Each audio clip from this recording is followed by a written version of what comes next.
Honesty is the best policy, except when it's not. Um, I really had this lesson kind of remind itself me um, over the weekend with my partner. It's the power, the invisible power of withholds. So a withhold is um, anything anything that goes unsaid in a relationship. And in going unsaid, it starts to act as a block to connection.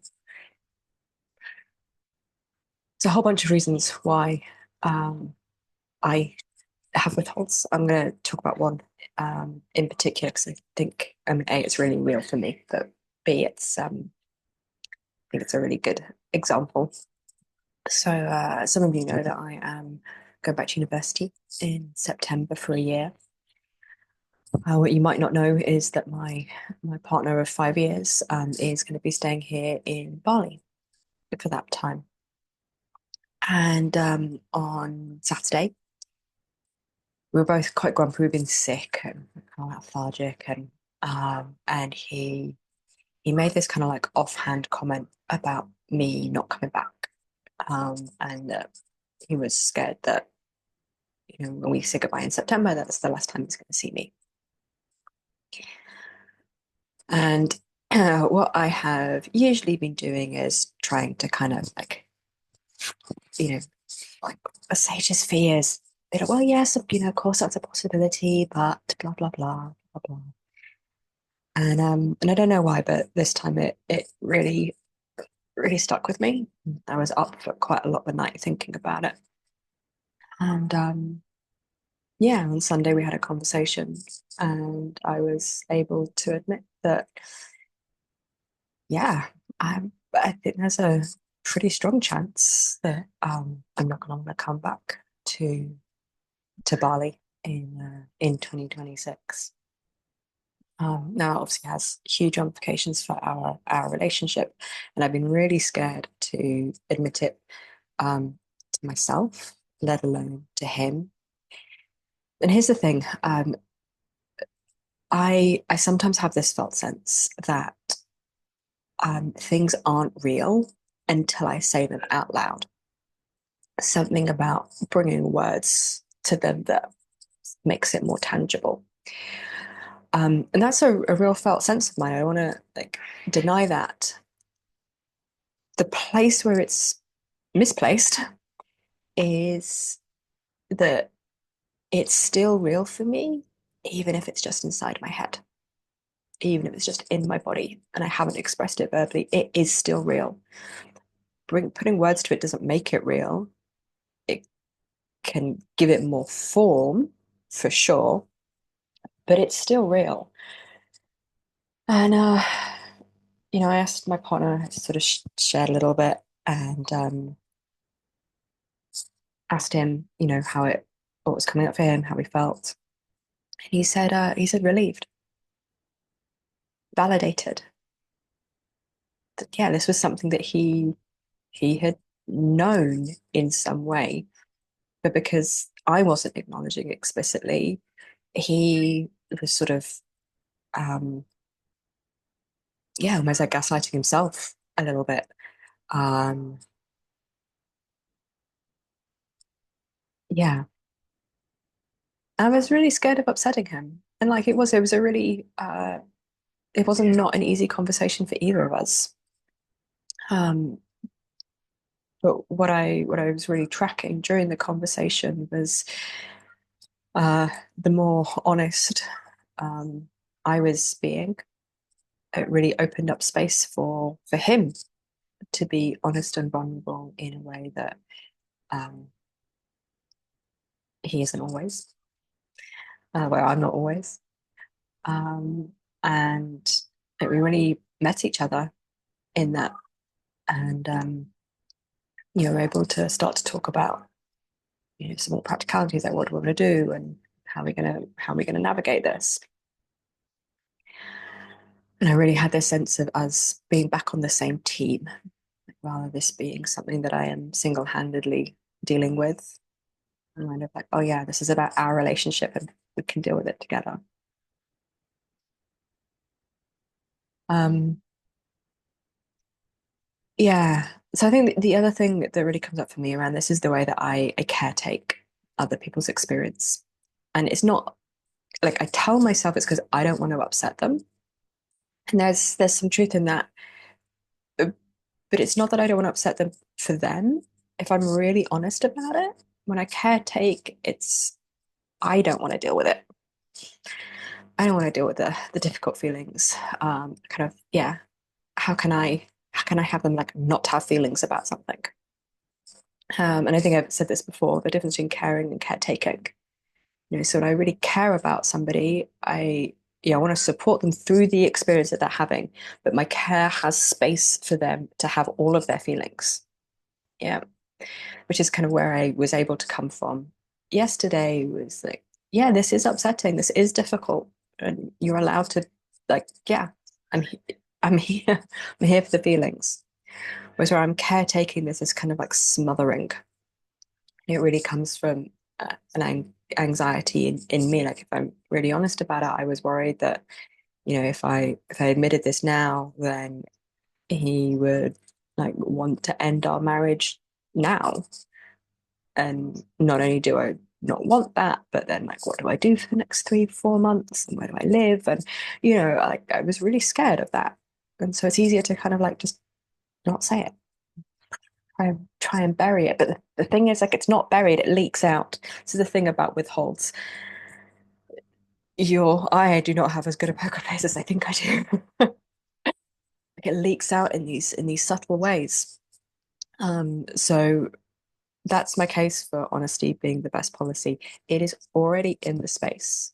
Like it is already impacting your relationship. Even if like one of the things that withholds do for me is like it has me move away from people.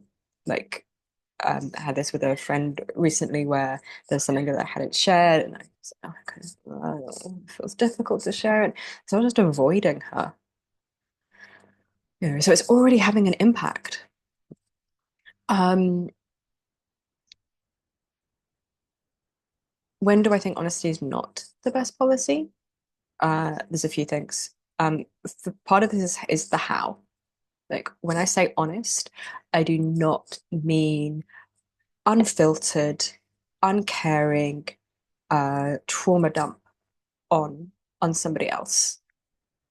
For me, honesty is tied up with integrity, and that requires me to own my experience, like to really take responsibility of what is mine, to not project those stories onto somebody else, or at least be able to admit and acknowledge where I am because I'm human and I can't do that perfectly. Um, it's not an excuse to to dump kind of unprocessed. One of the first steps of bringing a withhold to somebody is to take some time to reflect on it to yourself. Like, what's really going on here? Like, what's really underneath? Um, because there's often, what's visible on the surface, the what of the issue. Then so much of the how and the why is hidden. Like, it's often hidden from myself, and it takes a little bit of time for me to think that through, to figure it out in order to be able to bring it into connection in a way that that has how it played out with my partner yesterday, that it brought vulnerability and openness. When I know I'm not doing this skillfully, when the other person automatically gets defensive. And that's not to put all the burden on me to do it perfectly, but I can tell. I can see the impact that I'm having when I do this well, compared to when I'm not owning it as much as I could do. Um, the other time honesty is not the best policy is when you haven't got consent. I did not do this particularly skillfully yesterday. I did the we need to talk, to which my partner's automatic reaction. I mean, we were married for a few years, right? And he was like, "Are you breaking up with me?" A little bit of a joke, but like that is what that phrase brings up for a lot of people. Um, but checking in, like there's something that it feels important for me. Can I share it with you? Is now a good time? Um, taking the care for both of you, taking care for the container of the relationship, the connection. Like, is this a good time to bring this? And again, this is not something I'm always skillful about. I don't notice when my partner's in the best space for this as much as I could be. Um, yeah, checking in.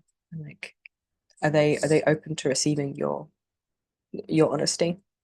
Because neither one of you will feel good if they're not. And that's not to say that you have to um never not share, right? When I have that kind of conversation, I always like to leave with a clear, if it's not now, then when? Like, this thing is important to me, and I hope that I'm important to you enough that what's important to me matters to you too. Makes sense.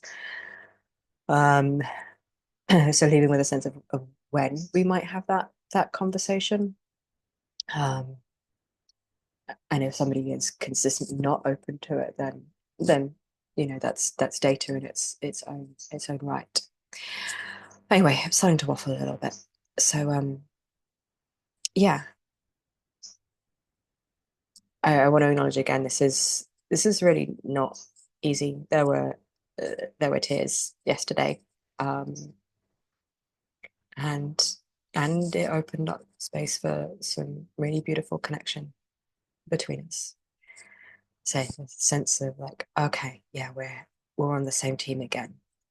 Acknowledging the elephant in the room um, goes a long way for supporting connection, I think. And it's okay to be scared. It's okay for it to feel really difficult. Um, and I think that's kind of what makes it worth it. I know when somebody comes to me with something like this, I can tell that it's difficult. Like, I appreciate it more. Like, you're willing to do a thing that is hard in service of connection. Yeah, that's something I really appreciate. It's making me tear up a little bit. Um, Yeah. As for more of the how of this, that's something that I teach on my authentic relating courses with Art International. So if you'd like to learn more about how to do this well, um, then yeah, I'll put a link below. Please do come and check out a couple of, in fact, my last couple of online courses for the year are coming up in June and July. I'm also teaching in person here in Bali and hot off the press, hopefully in person in London uh, towards the end of the year as well. Um, yeah, or reach out and very happy to, as part of my one-to-one coaching as well, supporting people with how to do this well. Because I certainly didn't learn before I discovered authentic relating. Um, yeah, that's all I've got for today. Might leave you with an inquiry of where where are you not being fully honest with yourself, and as a result, where are you not being fully honest with the people in your life, and yeah, what might it be like to be brave, to feel the fear and do it anyway, and choose to bring it into connection in service of connection. All right, thanks so much for being here. I'll see you next time.